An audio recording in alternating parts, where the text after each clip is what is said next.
There's something interesting online, Jay. I'd love to hear what you think about this. If you had a choice between getting paid $500,000 in cash or lunch with Jay-Z, Yeah. which would you choose? You gotta take the money. What I'm gonna say? Yeah, I mean everything that I'm gonna say. No, only because people say, of course you take lunch with Jay-Z because the wisdom that you would get from him would be so beneficial to you.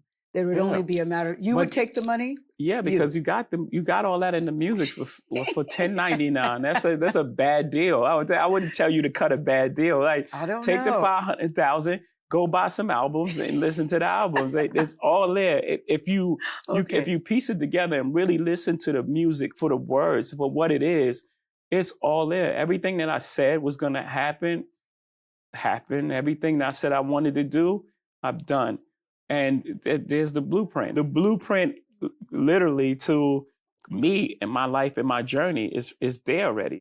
This is our life, and this is what we want, and this is what we gonna get.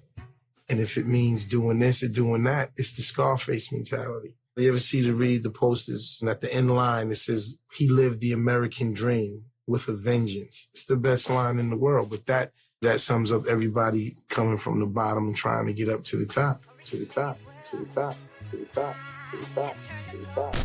Yo, man, what's good with you? What's good? What's good? How you feeling? What up, man? I'm good, man. I'm feeling good. Late to the party, but I'm here. Oh, yeah, man. That's all that matters, man. I just got through with my morning run, man. I got my green tea, and I'm feeling good. I got my coffee. We caffeinated and we ready.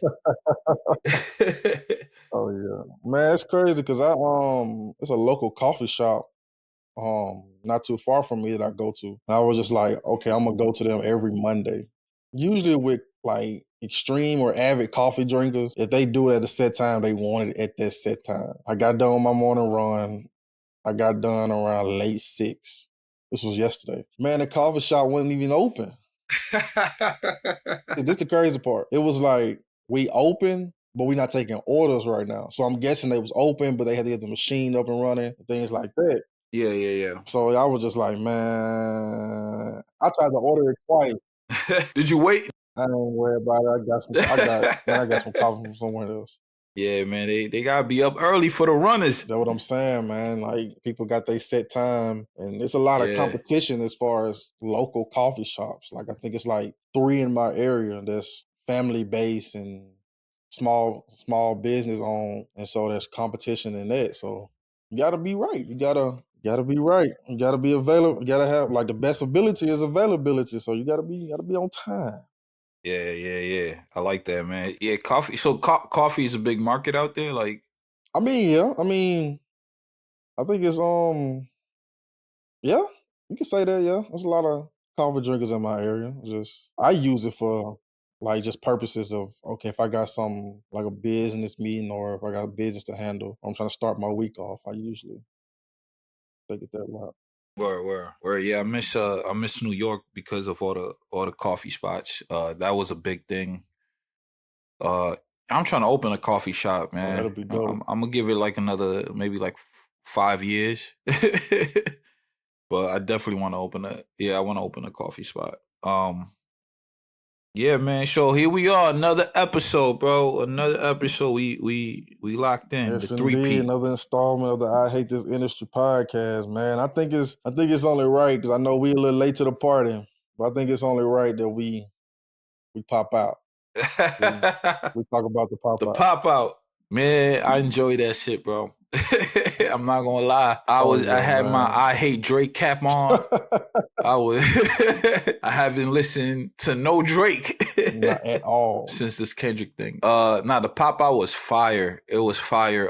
Shout out to Amazon for doing their thing, man. That was big. That was a good look for hip hop, a good look for the culture, a good look for the West Coast, and their production was amazing on there. I don't know if that was them or if that was Kendrick's people, but that live stream was fire. I mean, that lineup was crazy, bro. Everything was good. They ain't miss a beat. Everything was good. Everybody came out and went crazy. Yeah, man. What was your favorite set besides the Kendrick? Man, and I've been playing this song all week. And all weekend. I like Okay. the Ray Vaughn set. I like the Ray Vaughn. Ray Vaughn Yeah. he signed to TDE, and I think he maybe did 1 or 2 songs, maybe one, I can't remember. But I know he performed one of my favorite songs by him. It's called Problems by him and Pusha T. And man, that was whoo. I Yeah. gotta see that record, man. That's a powerful record, man. Like I said, he a young dude. I'm not sure where he's from. I want to say probably he's from Cali. That was I think so. everybody that was on stage was from Cali. So yeah, man, he got a Yeah. song called Problems with Pusha T. That was one of my favorites. I wasn't expecting Tyler the Creator to come out. That was dope.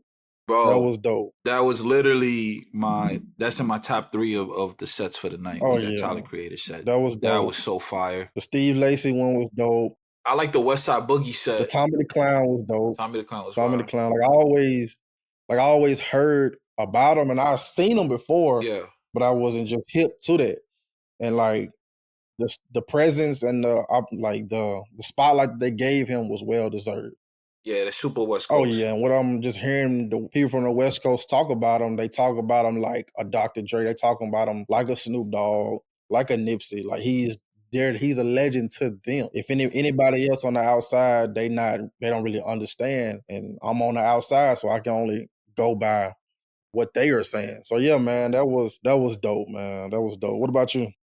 Yeah, Tommy the Clown set was fire. I saw there was a movie that came out years ago. I think it was called Rise or something like that. It was about the history behind Crump. That's where I first heard of Tommy the Clown. So it was dope seeing him like that. He's a legend out there. Steve Lacy was fire, but all of the sets was fire. My favorite sets are the Tyler Creator set, the West Side Boogie set, or the YG set. Man, the YG set was so hard. Yeah, those are my favorite. They were all good, but those were my favorites. That Kendrick set, man. Oh, Dre set was pretty cool too. It was low key, but it was cool. I like the transition into how he introduced the record. Oh yeah. That was cool. Oh yeah. Yeah, that was dope, man. I was crip walking the whole time, man. I ain't gonna lie to you. I was crip walking the whole time. Just I don't even know how to crip walk. I was just dancing, man. And it was just, man, it was truly in hip hop. Oh yeah, it was truly a moment that we'll never forget. Like that was a moment in hip hop history that's forever gonna be cemented into like forever. And what Kendrick did for the city, for the state, and it was just, man, like I felt like I was almost a part of that.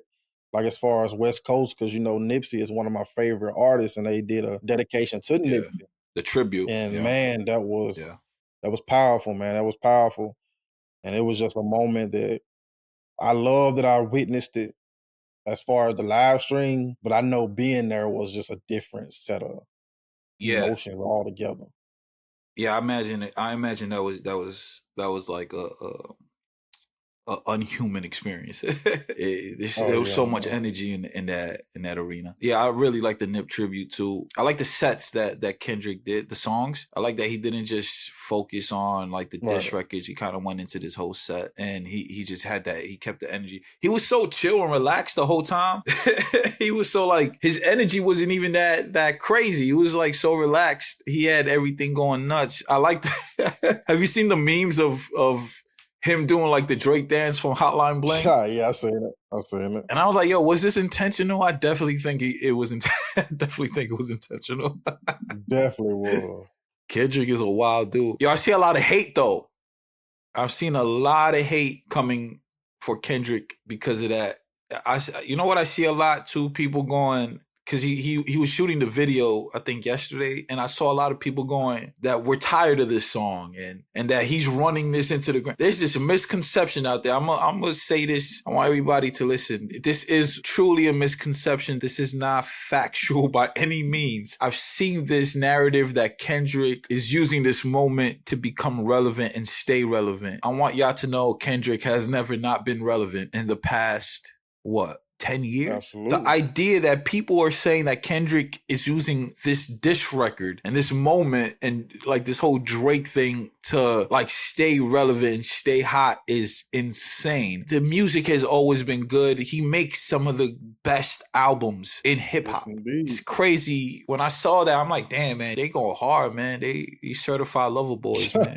They go hard. Man, y'all don't really listen to hip hop because Kendrick needing Drake to stay relevant is is nuts. It's just it was a great battle of the different styles of hip hop. How can Kendrick run a record into the ground when the record is just popping? It's just a hot record. We have never done that with artists who catch hot records. When Drake got a hot record, it's the record of the summer. I've seen Drake have records that go for 2 summers, 3 summers even. So it's like we have this record, which is hot, is on fire right now. The fact that there's a narrative going that he's running this record into the ground is crazy. It's like, nah, you're supposed to shoot a video to it. You're supposed to build things around this record, this hot record to make it go, especially if he got an album coming. Why not? I just think is wild.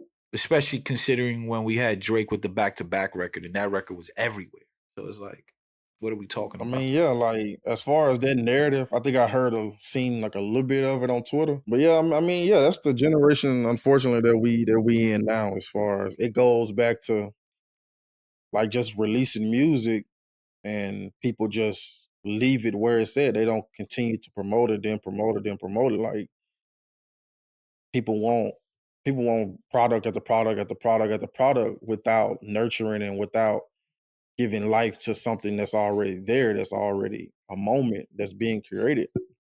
And so, yeah, I mean, it's very unfortunate that people see it like that.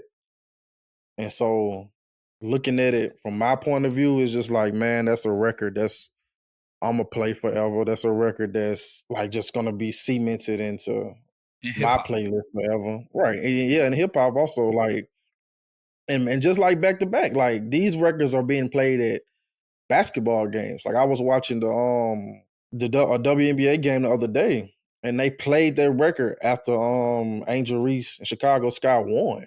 Wow. So like I'm like, man, this is the record of the summer. Like this is it. If people didn't have any questions about it, then this is it. This is the record of the year. This damn near the record of the year. So like, yeah, it's up there. It's something it's inevitable. So they can't run from. Nah, you can't run from this. Yeah, you can't. And to like try to cut the legs off of Kendrick is crazy. That's King Kunta, man. Come on, he's not playing with at y'all. all. And even going back to the show, like him opening up with the long sample version of Euphoria, and it's just like, man, I forgot, yo. This record has been hot. It's like it's gotten so big. I forgot how good Euphoria was. Man, listen, that's like I said on the other pod. That's on the other episode. That's my favorite one. That's my favorite diss record. Yeah. Like only because, of course, it resonates to certain situations in my life. So like, like that's my favorite one. Like that's the one I go to the most. Yeah. Over Not Like Us, even 616 in LA. Like I think Not Like Us is probably my third favorite one. Yeah. I love Not Like Us. I like Euphoria better as far as it being. I just like the introspective records better. But Family Matters is up there for me, man. That's number 2. If it's Euphoria, it's Family Matters after, because Family Matters is such a good record, man. It's such a good record. Yeah, it is a good record. Kendrick stepped on it, so it's like, what you gonna do? But it's such a good record, and it deserves that. And Drake is chilling, man. See, this conversation will keep going because I don't think it's over for Drake. He's losing a lot of steam. I don't think that the industry is gonna look at him the same anymore. But who knows? I could be wrong. Drake is incredible. Like, so Drake is Drake for a reason. His career is a 101. There's no other career like Drake. So he has an ability to shift culture. So let's see, man. It's gonna be interesting to see who on his next album. Yeah, I'm not a Drake album guy no more, man. Them days. Yeah, he be losing me, man. I don't even know, because he get experimental, and that's cool. But I feel like the body of work be lacking because he get too much in that experimental bag, and the records just don't hit. I just think Drake has a copy and paste formula, and that's cool because sometimes you'll get a good set of records out of it. That's okay, and that works. But maybe it's just not for me either. I just outgrew that demographic that he actually makes music for. So, but the pop out was legendary, man. That's gonna be one of my favorite live shows to watch. Oh, yeah. I loved everything about it, man. I loved everything. It was so West Coast. I thought the game shit was corny, but hey, it's Game. I have a love-hate relationship with Game. I love him or hate him. Nah, I love Game. He was one of my favorite rappers at one time, but he just do It's just like, bro, nobody cares. Like that's honestly, and I love Game. I think he's an amazing artist. He didn't even have to say anything. It's like, whatever, dude. You weren't there. It's cool. It is kind of crazy that those guys are like West Coast legends and they weren't there. But then again, I feel like this was the new West. You know what I mean? Right. Yeah, I wanted Vince Staples to pop out, but I think he was in Africa. Yeah, man, that would have been fire. Well, he said if I knew Tommy the Clown was going to be there, I'd have canceled. He said, I've been waiting for my moment since I was 12. That's crazy. Yeah, man. But the pop out on Amazon, man. The clips are all over social media and YouTube. It's such a good concert. Yeah, he did that. And I don't think that was much as a nail in the coffin for Drake as it was big step forward for the West Coast and West Coast hip hop and the culture out there. I agree. Yo, Tommy Richmond, I know you say you haven't listened to this dude. I heard a little bit of the viral song, $1 Million Baby. I heard a little bit of that. Yeah, he put out a tweet saying, I'm not a TikTok artist, right? And the thing is with this dude, there's a lot of narrative that he's an industry plant. That TikTok artist narrative, the industry plant narrative. And here's my thing. So what? Even if you are a TikTok artist, even if you are an industry plant, which I don't think he's not. I don't think he is an industry plant. So what? Does it matter? I don't understand why this society loves to label things so much. Like there's nothing wrong with that. I don't even know what is a TikTok artist. It's so stupid. My homie Soup said she hit me when I posted about it. She said, I hate this because if TikTok wasn't around, he would just be considered an artist. And it's like, yeah. I also think just TikTok artist gets a bad rap, which is there's nothing wrong with it. It's like if you pop on TikTok, that doesn't make you a TikTok artist. You know what I mean? Because we did the same thing with the SoundCloud artist. There was this negative narrative attached to being a SoundCloud artist, right? We got some really dope, like culture changing artists that came from the SoundCloud era, right? We don't get Lil Uzi Vert without SoundCloud. We don't get XXXTentacion without that. I think Russ was on SoundCloud. You know, like that whole lo-fi movement came from the SoundCloud era, and that pushed hip hop for a while. So I don't think it's a bad thing. I think there's this narrative about it. I don't know why people feel like it's like the gimmick rapper. I feel like it's that version of that just rebranded into, oh, you're a TikTok artist. Where it's like, shit, if you any kind of artist, you are winning.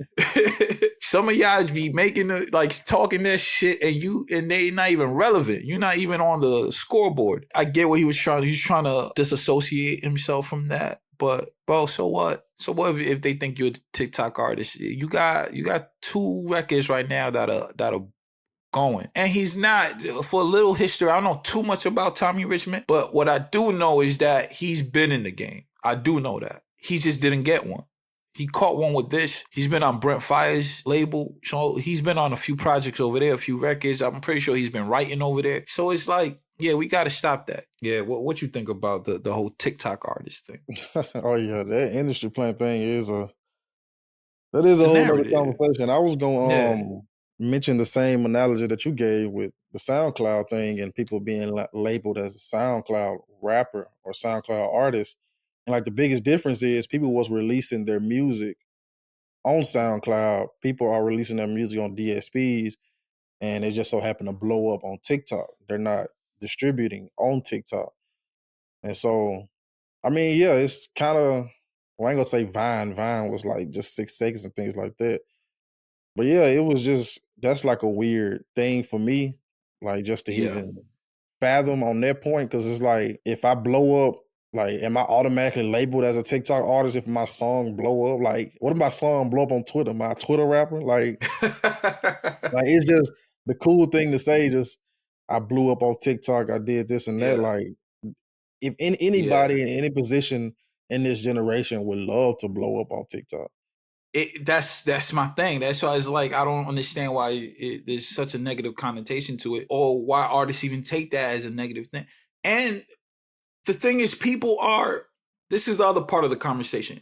TikTok is doing exactly what it's supposed to do. Like, there's artists that specifically built marketing plans based off of TikTok. They know TikTok is this tool that they could utilize that gets music going in a certain way. Its outreach is great. You could, not only that, you could create it into a trendy thing, right? It turns into a moment, and then that moment continues to grow because other people pick it up. People create dances to it, do everything. So TikTok is a tool that every artist should be utilizing. There are artists who create music specifically for TikTok because they know what TikTok will do, right? Right, yeah. TikTok is a machine, like a record label. It's a machine, and it's doing what it's supposed to do. If it didn't, we wouldn't give a damn about it. You know, it wouldn't even be worth talking about. I think, use TikTok. Fuck it. Be a TikTok artist. Be a Twitter artist. Be anywhere where that helps your career. I think you should utilize those platforms and utilize those tools. And I don't think a negative connotation should be attached to being a TikTok artist or being any type of artist where you utilize the tools that are out there for you. What's crazy is that all of these things help the independent artists. All of these things help the major artists to now create these narratives that these things label you as a certain type of artist is so crazy to me. When this industry, the music industry, is a place where artists struggled to come up and to build their careers. Well, before you had to catch somebody from a label. You know, the independent hustle was so much different. Now with all these tools and platforms, y'all still complaining. It's just crazy. I mean, yeah, it is. That sentiment alone is just like anybody, like I said before, anybody in his position would love to be labeled as that. And it creates a stream of revenue that you just didn't think about, or just not necessarily didn't think about, but it creates a stream of revenue. Like all these platforms do, Instagram, Twitter, TikTok. So promote your music on these platforms, and all it takes is one. In this generation, your music can be trash, your music can be good. All it takes is one, and they're going to blow it up if people gravitate to it. I will say this, though. I ain't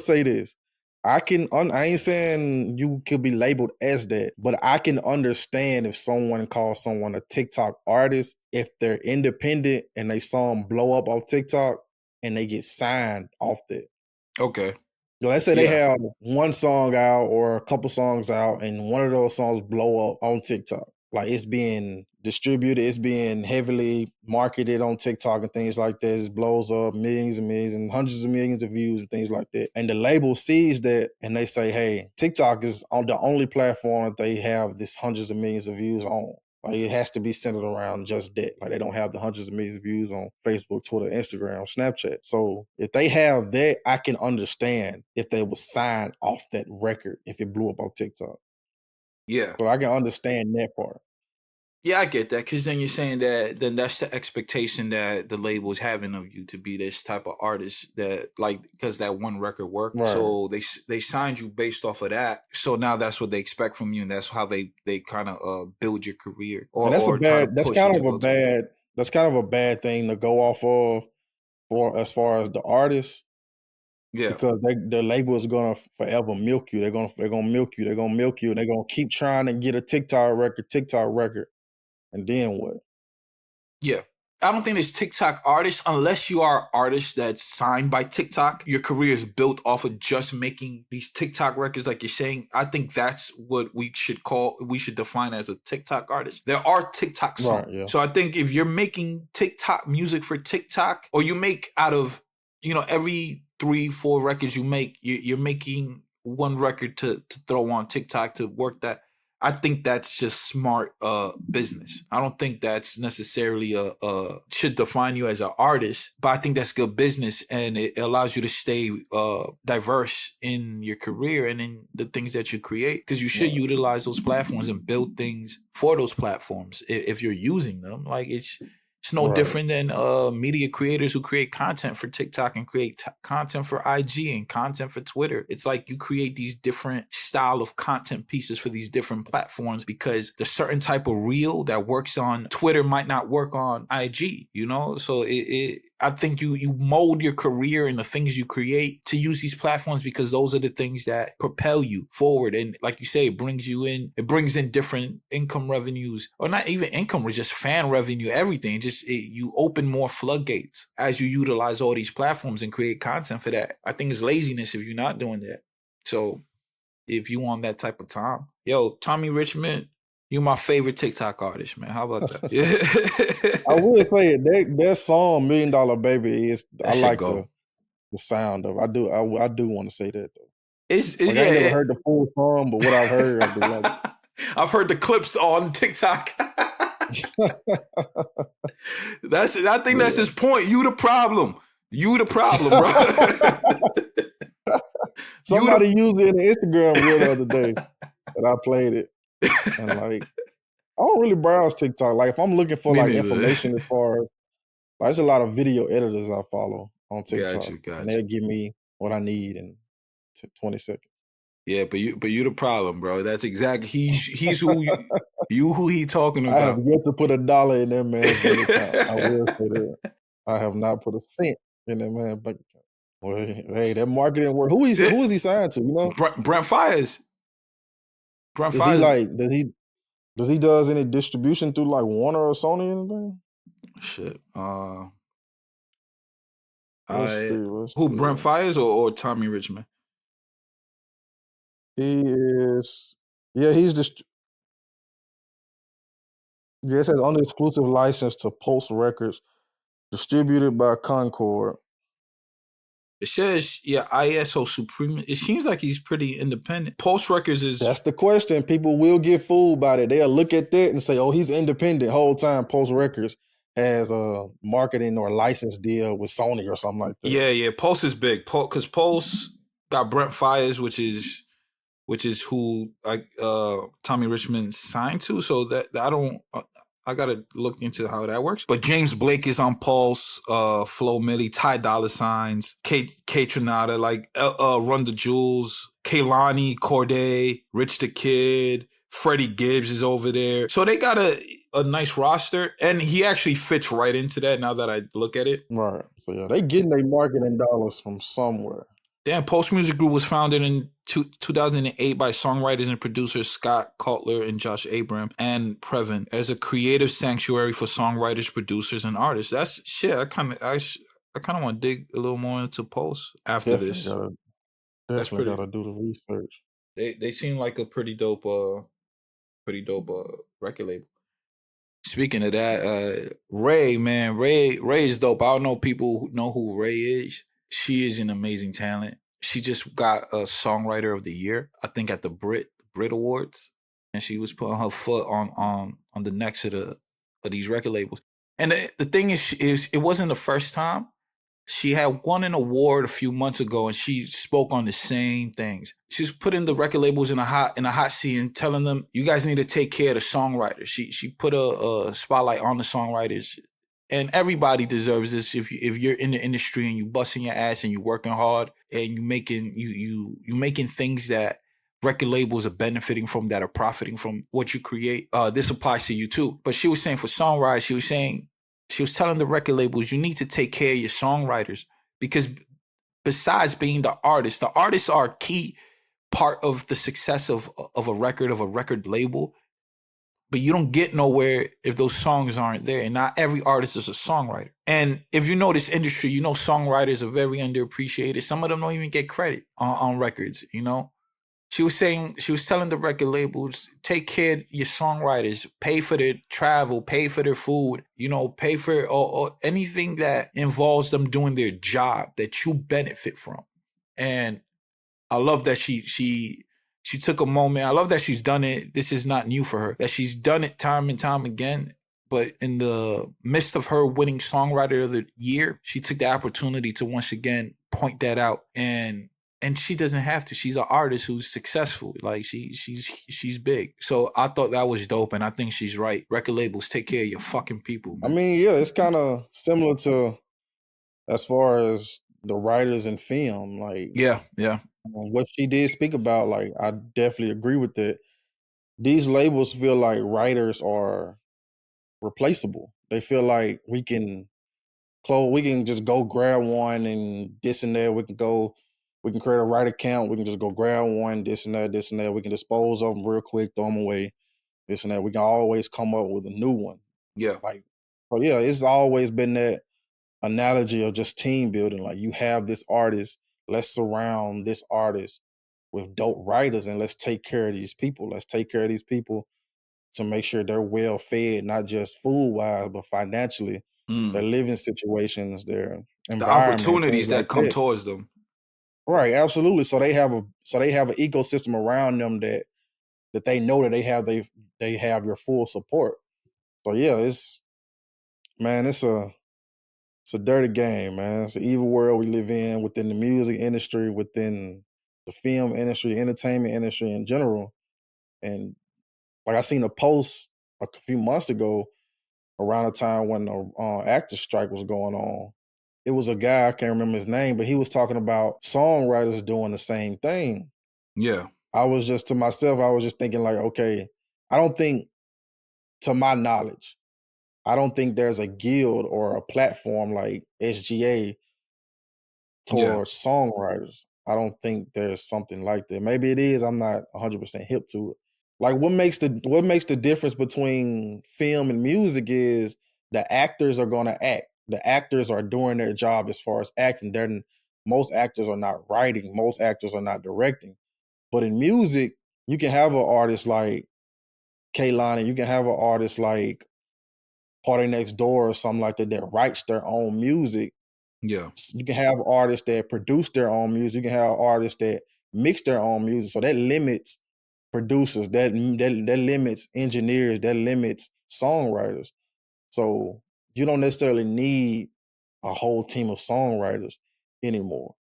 Like you have that. Like if you look on the Beyonce album, there's a lot of there's a lot of songwriters on that. Like, so yeah, it all depends on the artist, and if it's catered more to hip hop and R&B, you're gonna see less of that.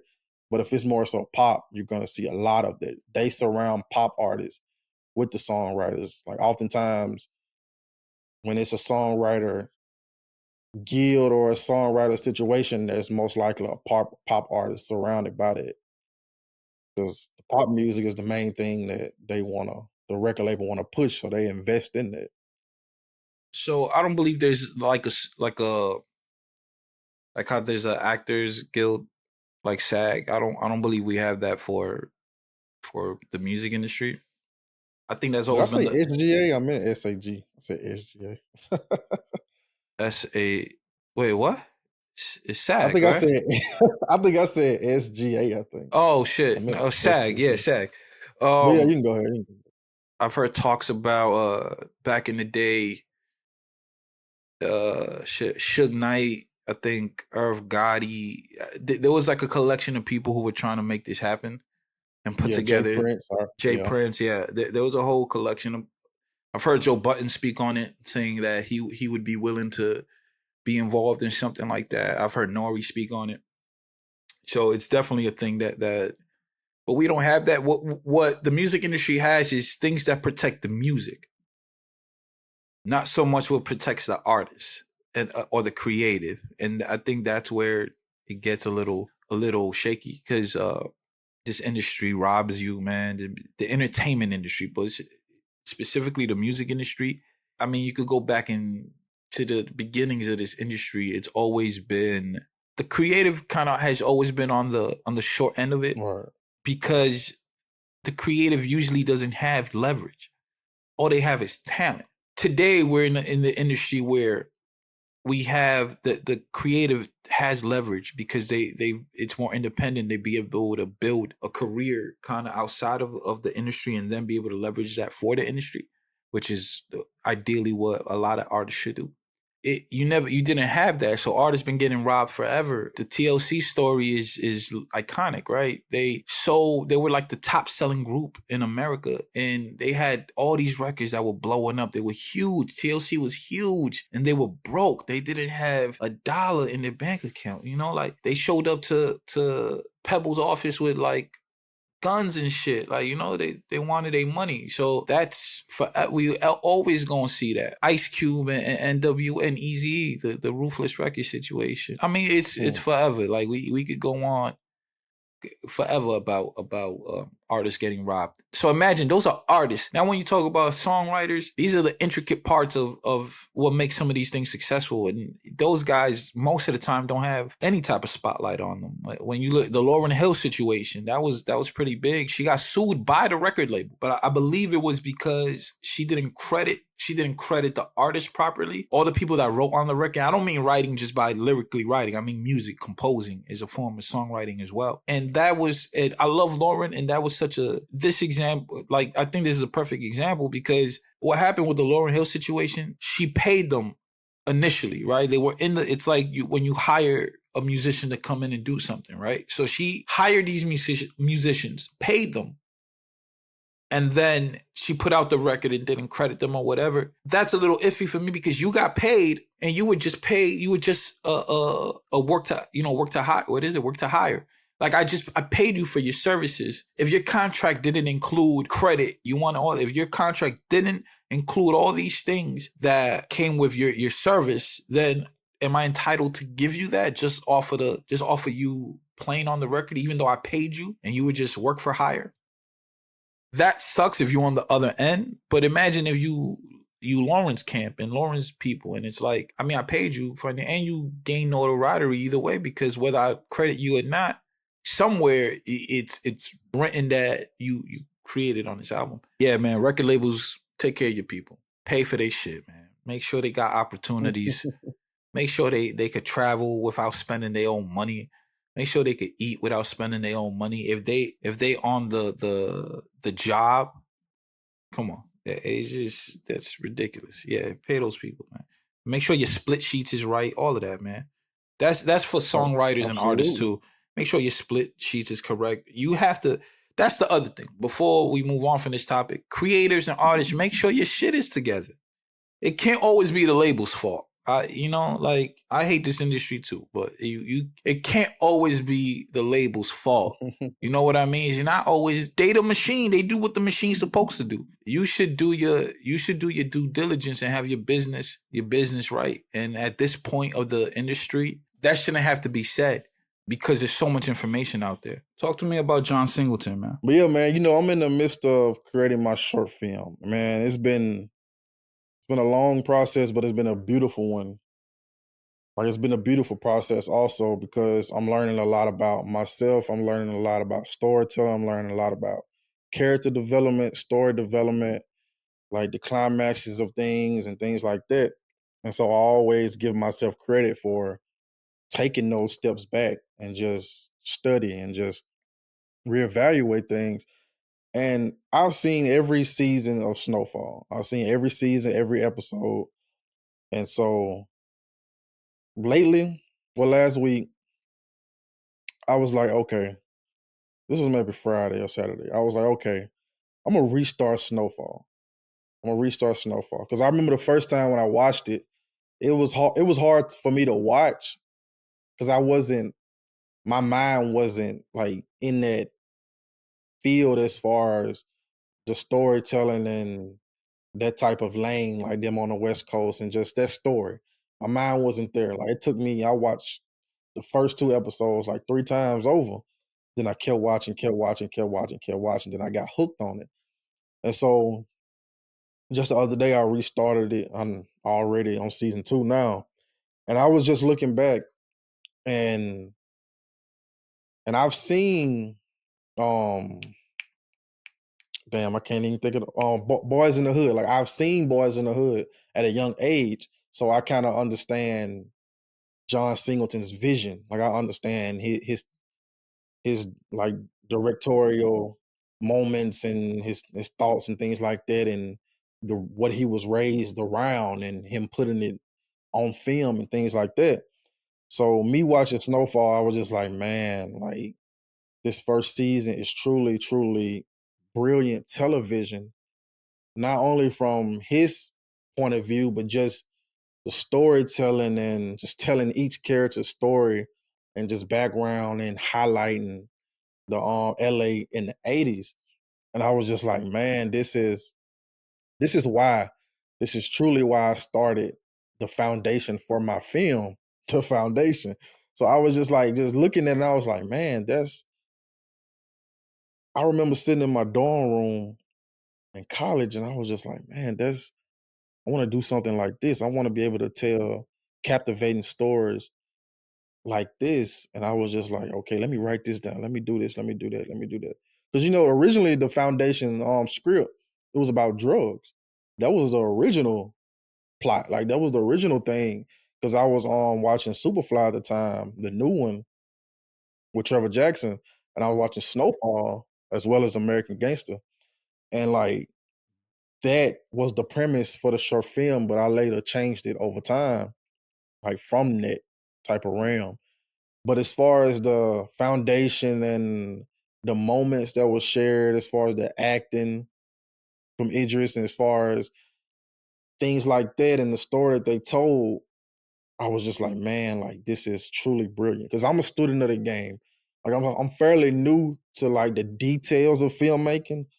Like as far as filmmaking, storytelling, I've been doing that since my first short film in 2018. So as far as the detail side of things, like the smallest details of filmmaking, like I'm fairly new to that. So I'm a student in the game. This is my first day of class, my first semester of this. So I'm very excited about what I'm learning next. So yeah, man, it was just like I said, I'm on season 2 now, and it's just truly brilliant. It's a truly brilliant experience, a truly brilliant moment that he displayed to us. Yeah, I'm big on style, man. I'm big on style. From from even my music videos, everything that I've ever done visually,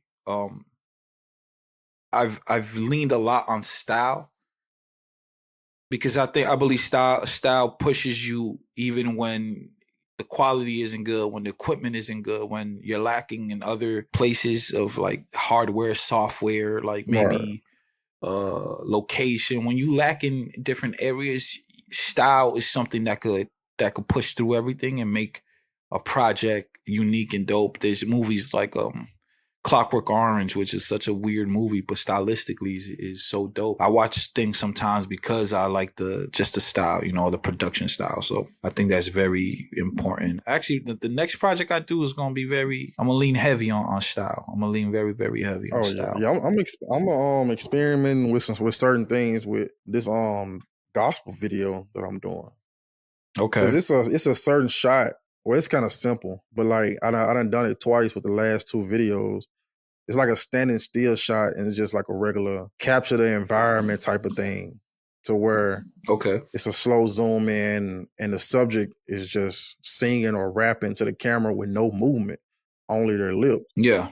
So that's one thing that I'm just trying to play around with and just try to do. Like I want to be able to do that with majority of my shots. But as far as editing wise, it's some things that I'm playing around with to see how it go with this next project. Editing style is another thing too. It's not just a shooting style. You got to That's what I'm develop a saying. certain Like editing style. you can, Yeah, there's certain shots I do in everything I've ever done. Because I'm such a documentarian, like that's my background of media comes from like documentary style films.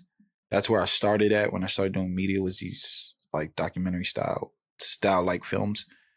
And so when I was doing music videos, I was shooting like these up close shots, and they're like very specific, like documentary style shots right. that I try to bring into the music videos. I did it too when I was doing the behind the scenes content I used to make. I use a lot of that documentary style when it came to that. And I learned how to blend it with the music videos. And there's a music video that never came out that I did for Ortiz that kind of combined everything together. And it was the latest music video I did, and it was probably my best one. And I combined a lot of that into it. And that style, like I've just kept that. I mean, moving forward is evolving that and doing something a lot, We all just got them evolving stories. stuff.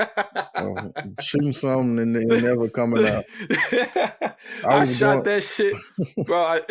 I shot it. I edited it. I did everything. Man. Yeah, I was going through my hard drive yesterday and just trying to just clear up space, and I was just like, you deleted it? Damn. Oh, a lot of stuff I deleted. A lot of stuff was gone, and like mentally, I would never revisit it. Even like, there's certain things on my portfolio I just refuse to put on there, even though the work that I did was dope.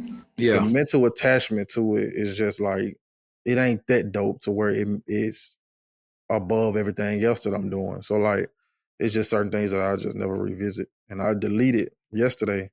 And plus I had to clear up some space. So I had to cut the dead weight. So you know how that goes. Yeah, man.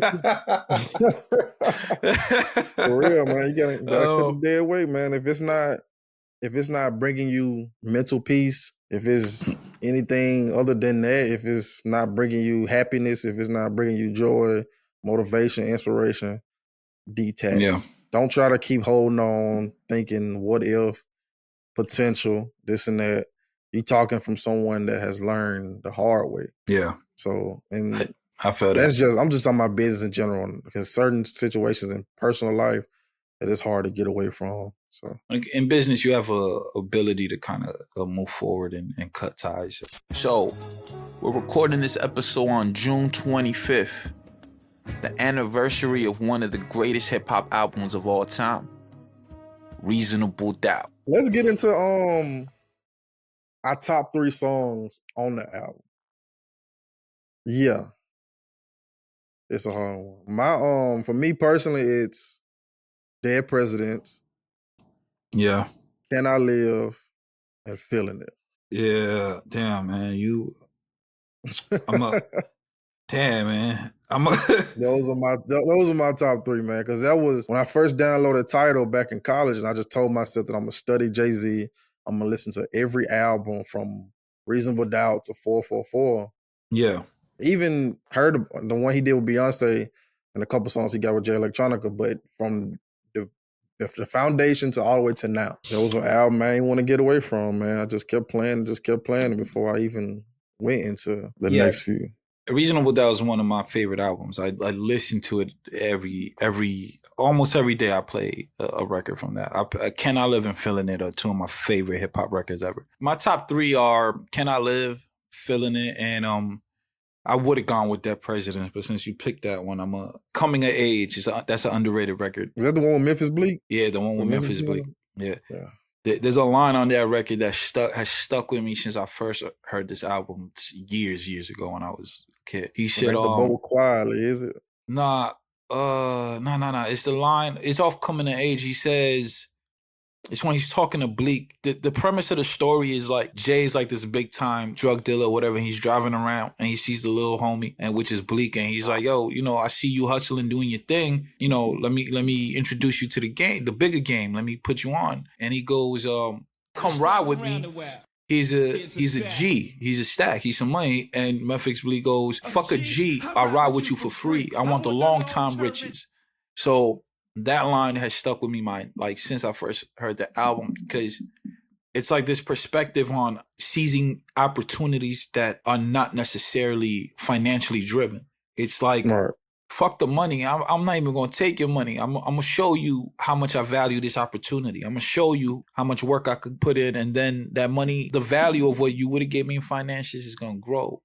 That shaped a lot of my perspective too, towards opportunity, where it's like, I want the long time riches, not even necessarily just a long time financial benefit. But those 3 records, man, right there, man, Can I Live has so many quotables. I'd rather die enormous than live dormant. Fuck it. That's how we on it. I can't even remember the name of it, but it was just the original title wasn't Reasonable Doubt. It was like something of him being labeled a certain way, and he was just like, nah, I want the people to label me as that. I don't want to come out the gate as that. Because Jay-Z got quotes of him saying like he spent his whole life making this album, and like him putting it out at 26, and it's just like, man. Yeah.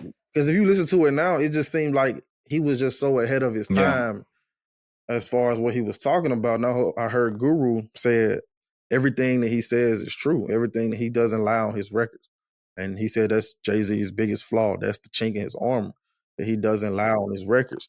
So just listening to Reasonable Doubt and just today, like, of course, it came out the year I was born. So, like, just listening to it today, it was just, man, the man was ahead of his time, man. It's definitely one of my favorite albums by him. Yeah. Definitely top 3. Like, definitely top 3. 100%. It's up there for me. Yeah, it's funny. Reasonable Doubt was his final attempt at the music industry. if that didn't work, he was done with Yeah, with the I did music hear industry. about that. So it's like some people don't know the Hawaiian Sophie J. They don't know that version of Jay-Z where his whole style was different. He took on this mafioso personality and that character after all his attempts. I don't know if he took it on more than the way his life was going. He became that. And I believe before that he didn't have Dame Dash involved. I don't think Biggs was involved yet. So that was like his shot. I want to say that they want priority. They want priority for distribution, I think. Yeah. Priority Records. But nobody wanted to sign Jay.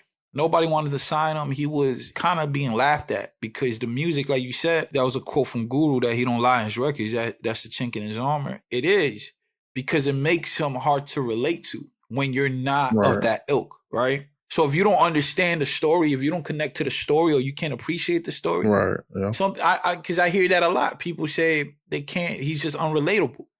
Even from then, Reasonable Doubt flopped. It wasn't. It didn't sell records. It flopped when it came out. Over time, it became a really great album. I believe it went diamond eventually. Right, yeah. But he's unrelatable to people back then if you didn't come from that. And people didn't want to hear that smooth, charismatic, mafioso, gang street tales. They didn't want that shit. And then he wasn't so much. He was cool. He was too cool, bro. I love it. He opened the album with Mary J. With Mary J. That's a really good record too. Even then, everything, the beats, everything, it was just different from what was going on. So it wasn't caught on. I've heard tons of stories of people not wanting to allow Jay up at the radio. Like he was being laughed at in the industry. They were like, what the hell are you doing? Like, who are you? And these guys, Rockefeller they were buying out the bar. They were doing everything off their money, man. Street money, like if we being real. So, and the Rockefeller method, granted, people were doing it before Hove. Hove was not the first guy to do it. Master P was out there. I got to look into, I don't know the time frame in which Tech Nine and them. I just watched the ICP interview on Drink Champs. They were independent out the gate. They were like independent in 1990, 91, 92. So they were early to it. I think Hove comes out later. I think Hove goes independent after 93, right? What year did Reasonable Doubt come out? 96. So look, Hove didn't get in the game till 96. ICP and St. Clown Posse was independent already. Master P was independent already. Isham from out in Detroit was independent already. That dude was selling records out the trunk at 16. He wasn't the first to do it, but he was the first to make it cool. Like these dudes were really living like that. So shout out to Hove, man. Shout out to Rockefeller. Shout out to Reasonable Doubt, one of the greatest hip hop albums ever.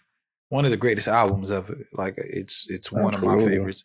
Cam said some shit, bro. Even though I think the clips that were floating around were kind of out of context. But did you hear it? Which one? Because it was one I seen the other day, but I cannot totally remember. I believe that Jay-Z, to me, my personal opinion, is not in love with hip hop.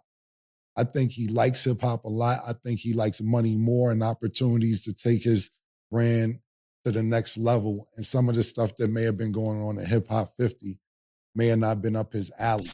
I think he's right. And I love Hove. I think he's right, though. I think Hove is more business oriented. I mean, the famous line, I'm not a businessman, I'm a businessman. What he's done business wise for hip hop and the culture is unprecedented. Is incredible, right? There's no title without Hove. There's no, to the extent of where it's at, hip hop doesn't exist in some spaces if it's not for the moves and the certain things that Jay has done. So maybe, I don't know if he doesn't love it as much, but I think his focus on how to evolve the culture. I see why Nas is so involved in it from a creative standpoint and a passion point. Because he is hip hop, he's like the epitome of what hip hop is. His story about like Roxanne Shante coming up to him as a kid, him rapping for her, and her being like, "Yo, I want to hear you get better every time." I think they put that on the film. Yeah, they did. They did on the Roxanne Shante film. So he was at the end, the little kid at the end. He's this figure in hip hop, right? Like he's just part of the culture in a different way. Where Hove has kind of always been business minded. The thing that leading Hove into it was always business. I think Hove loved hip hop. He loves hip hop. He was always a business guy. Like we just said, he started in the game as an independent. Like he started with a game-changing move in the business sense, you know? So I think Hove is important for the culture, man. I love Hove. Oh yeah. I think well, 2 points. If it was ever anybody that would start and run that type of coalition or group for hip hop, it would be Nas. I think Nas would be at the forefront of that. And so, like, I do agree with your point. I do agree a little bit with Cam's point. I think he's still in love with hip hop.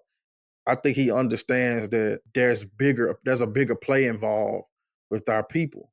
And that's Yeah. with his relationship and his partnerships with Reform. That's his partnership with the NFL and Mm-hmm. things like that. And just Tidal as well. Like, and he has a line, it's just like, all us blacks got is sports as entertainment. And I think he has a deep level of understanding and Yeah. things like that of the bigger picture involved when it comes to music, when it comes to Reform, when it comes to film, and just as a culture in general. So Yeah. like, as far as the hip hop thing with the Tom Brady situation and the 50 hip hop, we don't know. We'll never know the situation around that.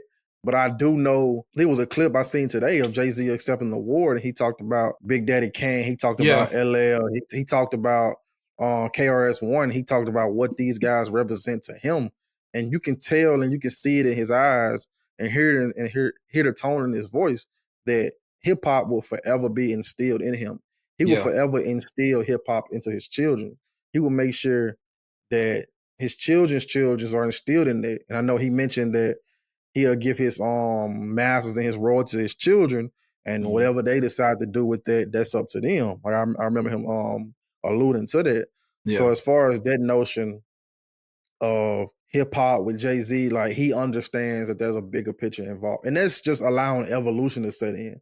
Like, of course, I feel the same way towards Nas.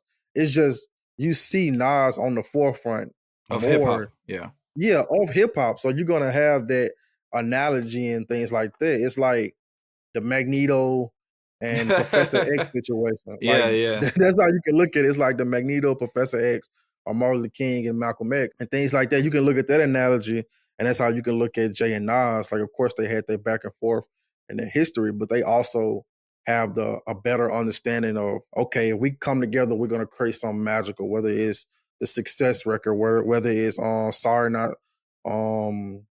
The Sorry I'm Sorry Not Not Sorry. Sorry Yeah. record, whether it's these things.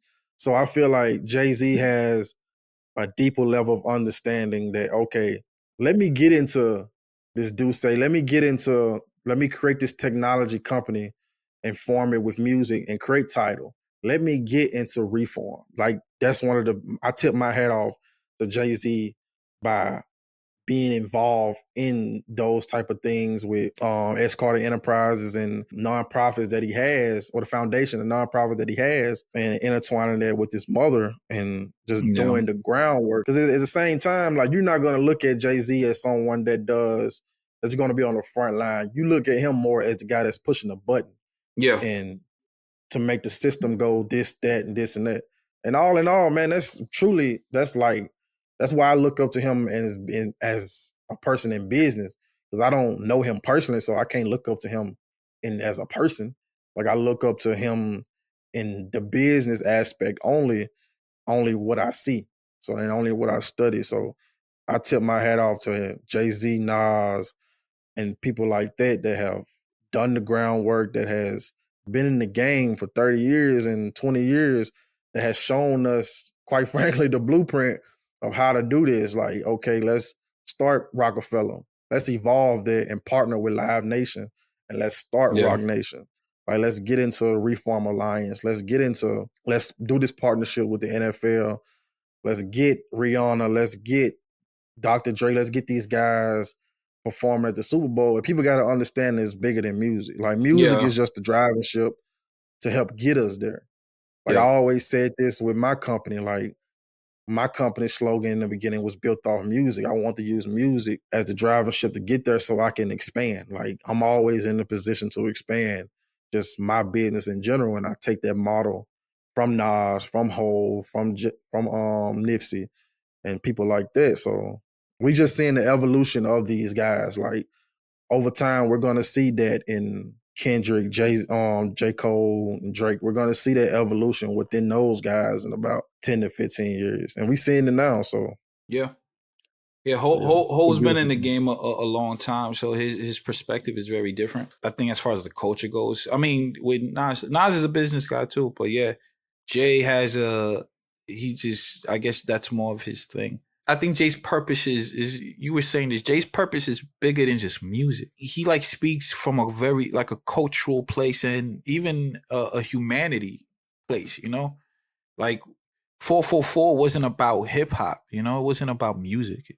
444 was about the improvement of our people. It was Right. about the mental health of our people, emotional health, your family structures, your legacy. It's definitely bigger than hip hop. And I think Hove ultimately will go down as somebody, as a figure in our community, in our people, in our history books, not about that having nothing to do with hip hop. You know what I mean?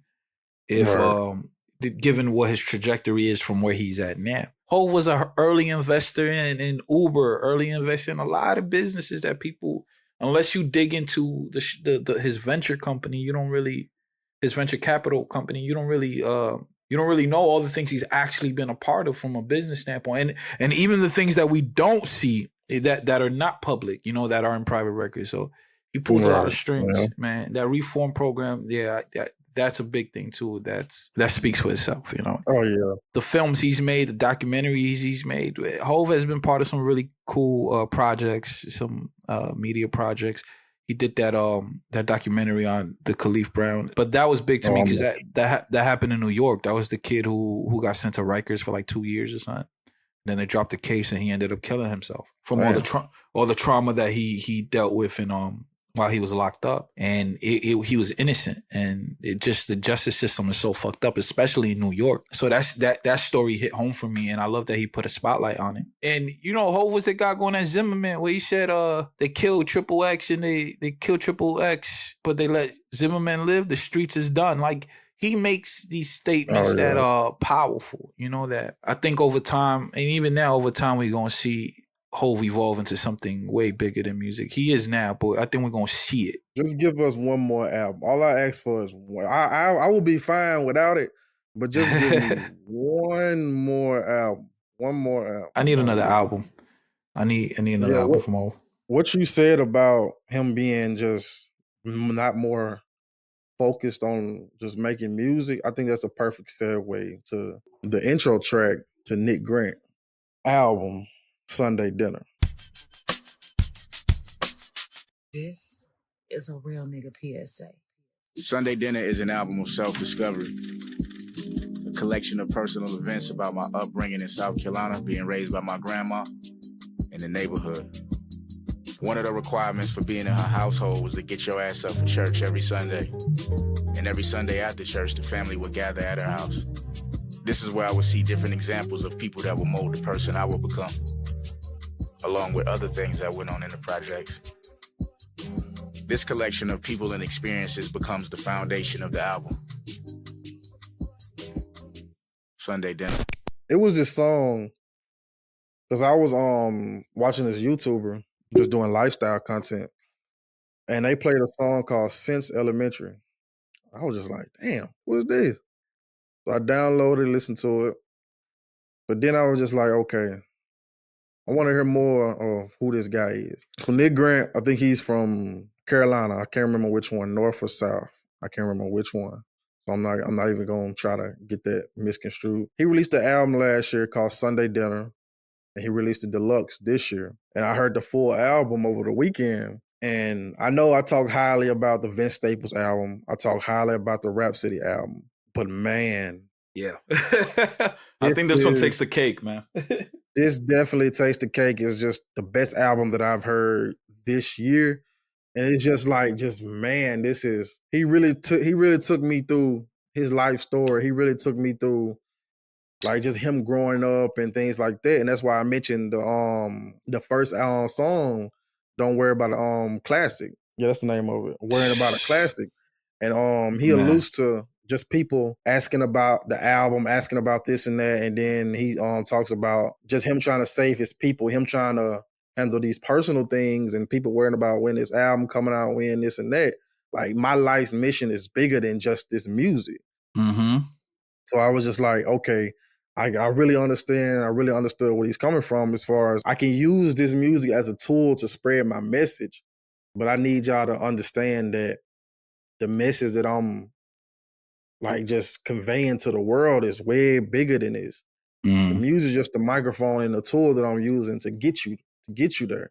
So once I have you here, like, okay, this is what I'm doing. Just saving my people. But I'm not gonna label this album a classic. Like that'll be I just like after I talk about the first song, that's wild. But like that's very, very this is a very, very truly this is a beautiful piece of art. And the way he painted it from the beginning to the end of every record, and like the BA Chicago Kid feature that he has. I was playing a record on my run this morning, and it's just, man, just the way, like just conceptual wise and just the topics, the things that he talked about, and his Breakfast Club interview with him just breaking down certain records and like, oh, okay, I see this, I understand, I get this. Like, man, this is the album I'm gonna live with for the rest of my life. And like, I would love to not only interview him, but I would love to work with him one day and just get him like on a future project or something like that, man. It's something that we gotta just work on. Some has to connect in the future on that end, because I love to just see where his mind was and his inner thoughts, if he'd like to share that during this moment of creating this. Because if you're gonna create a piece of art like this, there's something that was going on within your life for you to put this out. Mm-hmm. There was something going on. He'd been in the game for a minute, I just learned. So like, there's something that happened. Because I know he had a situation with a room full of mirrors and TDE Punch that I don't really like to talk about. So I knew there was a lot of things that happened in the past that led him to release this project. And then Sunday Dinner that's the perfect title for this album. Because he was just talking about how like they looked at Sunday Dinner as their staple, their moment. Like they look forward to that throughout the week. Like something that his grandma spoke about. So like that title meant the world to him on that aspect. I'm ready to listen to it again, man. I ain't gonna lie to you. Bro, it's a moment. I mean, yeah, you put me on, man. Talk about cinematic pieces, bro. It was so well put together, so well constructed. The skits, everything. The opening record was everything, man. He pulled me in from the first 7 seconds, really.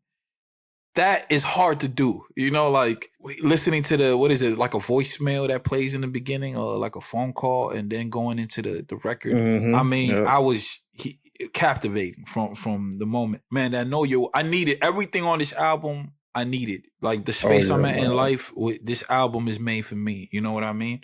That Know Your Worth record, amazing, right? Incredible. Count Your Blessings, The Frenemies, man. Bravo. There was something on here that, man, he said on Bravo, he said, you work your whole life to get rich, then get aired out. But bravo, though. That, man, when you look at hip hop and the things that are going on, and I don't like to highlight these things, but they do happen, especially in this culture. And it's reasons why I hate this industry, because a lot of kids, man, fall victim, man, to gun violence and all that in this culture, man. And a lot of it surrounds just hip hop because of how they choose to use their voice and amplify things. And that line was just like because that's something that sits on my mind a lot when I think about this business. So when he said that, and not just in this industry, but in life, it's like, yo, you work your whole life to get rich and then you get killed. The sarcasm of like, but bravo though, like, you know, good going. Right. That whole record, Bravo, has that kind of tempo to it. And this album is getting another listen. A lot of listens from me, man. This is gonna be the theme, my theme music for a little bit. Incredible rapping, incredible production, voice present, everything. This dude is. I don't know as much as you know about him, but off my first listen of the album, just incredible. It's an album I'm gonna listen to for a long time. Oh yeah, I would say between this and me watching Snowfall, man, I got a dangerous level of motivation right now, man. And that's all I'm gonna say with it. That's all I can say. publicly about it. It's just a dangerous Yeah. level of motivation. That shit put a battery in my back, man. That album put a battery in my back. I needed that, bro. I'm telling you, listen, man, I was driving. I had this album loud. I had my shit going loud. I had the windows down. Oh, you was hearing Nick Grant yesterday. I'm like, nah, the streets got to hear this.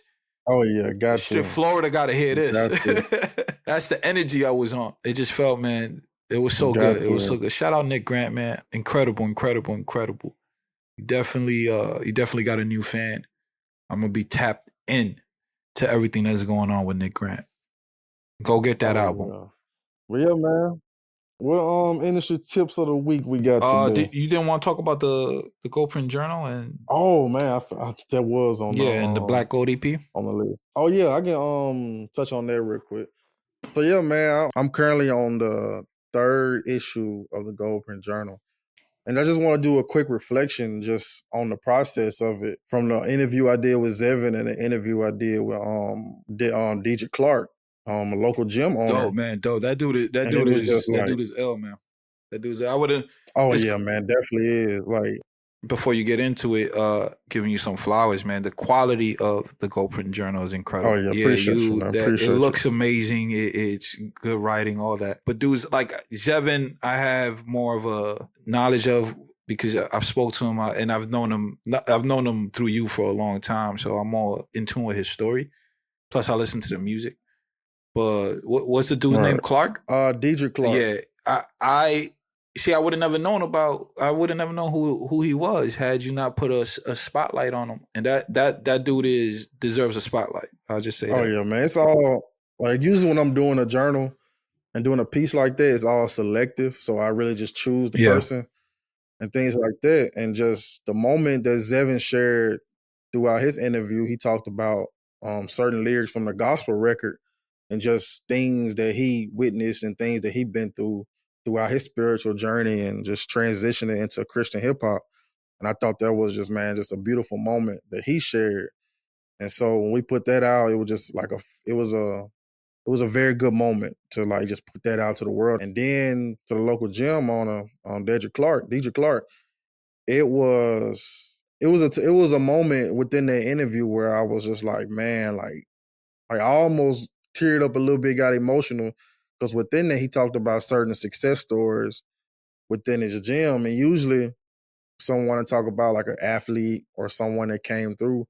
But within that, he talked about a young man that lacked confidence. And within that confidence, he was like getting picked on and bullied at school. And then once his dad started driving him to the gym, Deidre just put him through like just certain things to build his confidence. And he was like just seeing that level of confidence of the young man picking his chin up, shoulders up, just staying firm within his walk and the way he talked and the way he moved himself and carried himself. He was just like, man, that was his biggest success story. So it was just a good moment to like just to witness, just to talk about. Because like usually when I do content, I'm a forever promote it. Like to this day, I'm a promote it because it's still fairly new. I think both of them came out this year, so it's still fairly new. It was just like a beautiful moment that both of those guys shared, and hopefully we can just continue to just keep pushing it, and just the world to hear it. And as far as the people on the local tip to just go witness it for themselves. Support that business, man. Absolutely. That's the Body Shop? Within the Body Shop Edge. Yeah, it's called the Body Shop Edge. That's DJ's gym in Brookhaven, Mississippi. You know what's funny? The first time I heard that was Zevin on a record. I don't know if this record came out or if it was a verse he did for one of my joints, but he said I'm at the Body Shop. And I was like, what is he talking? I thought he was talking about self-improvement. And then nah, he goes to that and gym then watching his content, like the content Zevin puts up, I saw him like at the gym. He was like, I'm at the Body Shop, whatever it was. I was like, oh shit, that was a gym. And that was the first time I heard it from a Zevin verse. And then you did this entire article on him. So that was dope to see, and seeing how a local artist supports that business and puts it into the music and how that could connect. And me being somebody who consumes the music, consumed your content and then seeing the business being highlighted. When I pull up to Mississippi, I got to go check out the body shop, man. Oh yeah, definitely got to, man. Like I said, it was just a beautiful thing to just witness.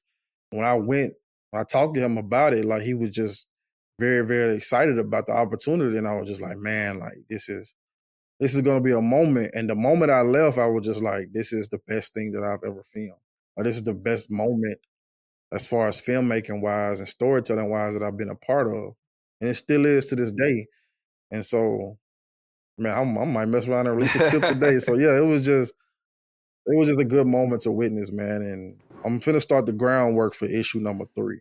I mean, not issue number 3, issue number 4. I ain't gonna say I don't have anyone in mind, but it's just some behind the scenes things I'm working on for that one. Because me, I'm in competition with myself, so I enhance my quality with each release. When it comes to that, I want the storytelling to be grand. I want the storytelling to be inspirational, motivational, even emotional. And so that's something I'm always trying to captivate within what I'm doing. So yeah, man, it was a beautiful thing. And as far as the Black Gold EP, like I ain't really have too much to say about that. It was just like the rollout has been kind of started with that, but we kind of gearing up and we kind of ramping up things with that by releasing the therapy intro Yeah, I saw yesterday. And more clips. Yeah, more clips are gonna come throughout the next few weeks.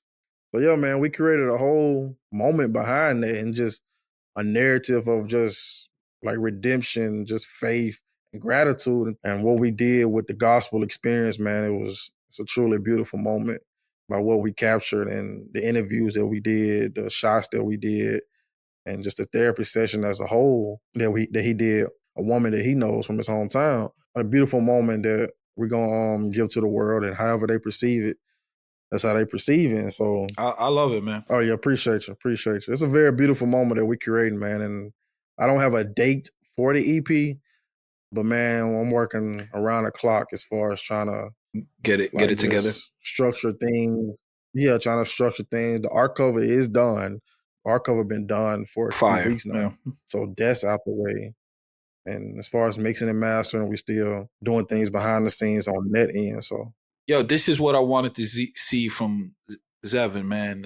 I just want to say that I know me and you have had a lot of conversations about how to, what's the route that you want to take. Well, on your end, as what you can do to help him as an artist and really put him out there. But these are the things that in those conversations when we talk, these are the things that I was hoping to see. And I always knew that you could put the lens on it and kind of bring it out. And I love seeing this. I love you're really getting to know Zevin. You're really getting to see not just the music, but the mind behind it, the person behind it, the storyline. Like the story building is definitely one of your talents, man, because you're creating this thing around him where it's like, okay, you're getting to see it. You're getting to see the transformation. You're getting to see what it's like to, go from whatever space he was in to where he's headed. You can see it, and that's dope. I love learning more about Zevin. I love seeing him in such a higher quality place when it comes to the content and the music and all that, man. So I want to applaud you on that, bro, because it's coming together. It's definitely coming together. Industry tips of the week: know your audience. Identify and understand your target audience. Use demographic and psychographic data to tailor your marketing efforts to their preferences and behaviors. Engage with your fans. Foster a strong relationship with your fans by responding to comments, hosting Q&A sessions, and creating interactive content. Engaged fans are more likely to support your career and spread the word about your music. Build an email list. Collect email addresses from your fans and send regular newsletters with updates, exclusive content, and promotional offers. Email marketing is a powerful tool for maintaining direct communication with your audience. Develop a marketing plan. Create a detailed marketing plan that outlines your goals, target audience, budget, promotional strategies, and timeline. This plan will guide your efforts and keep you focused. Utilize the marketing mix. This is an important one, guys. Apply the 4 P's of marketing: product, price, place, and promotion to your music career. Ensure your product is high quality. Price appropriately, distribute it effectively, and promote it strategically. Leverage social media. Use social media platforms to engage with your fans, share content, promote your music. Regularly post updates, interact with followers, followers, and use analytics to refine your strategy. Use content marketing. Create valuable content that resonates with your audience, such as behind-the-scenes videos, tutorials, blogs, and live streams. This keeps your fans engaged and helps attract new listeners. Optimize your website. Ensure your website is professional, easy to navigate, and regularly updated. It should include your music, bio, tour dates, merchandise, and contact information. Guys, a lot of the tips for this week I wanted to put together around marketing and audience engagement, and because I feel like that's a very, very, very understated thing. A lot of artists with great content, with great music, don't have the outreach, and they don't plan accordingly. They don't market it accordingly. They don't build One of my personal experiences was dealing with an artist who had really good music, but the engagement was off. He didn't market properly. He didn't build an audience. He thought that his friends and his followers were his audience, and that is a great mistake. Just because you have 5,000 followers doesn't mean you have 5,000 fans. You have to build an audience, and that requires engagement. That requires marketing. That requires promotion. Understated things like the emailing. I know that seems like a dead art, but it's very important. I get newsletters from Darrell almost every month or so. Newsletters are still important. Newsletters, email, having that is your direct bridge to your fan base, to the people that you're connecting with. So I wanted to highlight those things in the tips this week. What do you think, bro? I mean, yeah, you really hit the nail on the coffin as far as the just explaining things like that. Because when it comes to music, like I always tell people, there's avenues and things like that you can do for free. Or there's plenty of ways that you can market your music for free. But oftentimes you're gonna come across certain situations to where you need to come out of pocket on certain things. And I always tell people, just find someone that you know and just talk to them about the vision and things like that, and just bring them on the journey that kind of do things that you lack. And as far as just websites, emails, and things like that, again, man, just invest in your career. Invest in your career, because the things that you do today are going to be a direct reflection of your career 5 years from now, 10 years from now, a month from now. Like, we all have a cell phone. Everyone has a cell phone. There's platforms like CapCut, there's platforms like Canva, things like that you can create endless amount of content on. There's platforms like Squarespace, Shopify, things like that you can pay $30 a month on. There's platforms like Namecheap where you can get a domain for $11 a year. You could build platforms out there. Website on Wix. Right. So there's platforms out there. Absolutely. So there's platforms out there that you can utilize to be able to set the foundation for your business. But ain't none of that gonna work if you don't market yourself. Ain't none of that gonna work if you don't put the same amount of effort that you do making the record into marketing. Because marketing is a whole different piece. You may think you have this fire product. I often like to throw the similarities at the drug game as the music game. You can have the dopest product on the block, on the street, in the state. But if you're not marketing it right, then it don't mean nothing. Like, there's always going to be somebody down the line or the competition that's selling their product at a better rate and at better quality. So then what you do? What you going to do then? So yeah, you have to put the same effort into making that product. And then that's when it comes to stretching it out. Like what you said on the other podcast, you got to make the dope stretch. Make the dope stretch. Absolutely, you got to stretch the coke out. And sometimes you got to get free samples, man. The fiends got to eat. Your fiends are your greatest marketing sometimes, your promo team. Absolutely, and that's what Franklin did. That's what Franklin did on Snowfall when they first started doing the deals in the neighborhood with Leon and Kevin. Leon and Kevin didn't understand that first. Like, he was giving the dope away to the fiends for free. And they was like, man, what's that? What's this, this, and that? And they know that they're going to get hooked on it. They know they're going to keep coming for more. And that's when you give them a price. That's when you leverage a price. That's when you do this and that. So again, you have to put that same effort and that same exciting feeling that you have making the record into marketing, because marketing is an art form as well. You have to look at it as an art form. Like a tree fall in the middle of the forest, don't nobody hear it. But at the end of the day, if your music trash, then at the end of the day, if your music trash, then it don't even matter. So just keep making it, bro. But just Well, just keep making, just keep doing your If thing. your music is Just keep trash doing your and thing. you don't market, you super fucked. Oh yeah, we need to change. You need to have a Yeah. conversation with God about that. Long conversation about is this Yeah, truly yeah, what yeah. I'm meant to be doing? But at the end of the day, people are so blinded that they think that their music is good, and people tell them it's good. So like they forever gonna be blinded by it. But that's a whole nother conversation that I ain't trying to get on because then Reminiscing. I start throwing grenades. So like I ain't trying Nah, to man. do that. But yeah, man, just put that same effort you have into making that art, like the same effort that I have into creating this film, creating this storytelling, developing this album. Shit, I probably put the 10 times more effort into the Yeah. marketing side as far as what I need to do to put it out. But there's also other avenues that I need to do personally to put it out. So like to market it as well. Like, Well. Y'all, this has been another episode of the I Hate This Industry podcast. I am your esteemed host, Stephen Almeida. That's my brother over there, Darrell Reese Jr. Thank you for tuning in, listening, and we're going to catch you next week.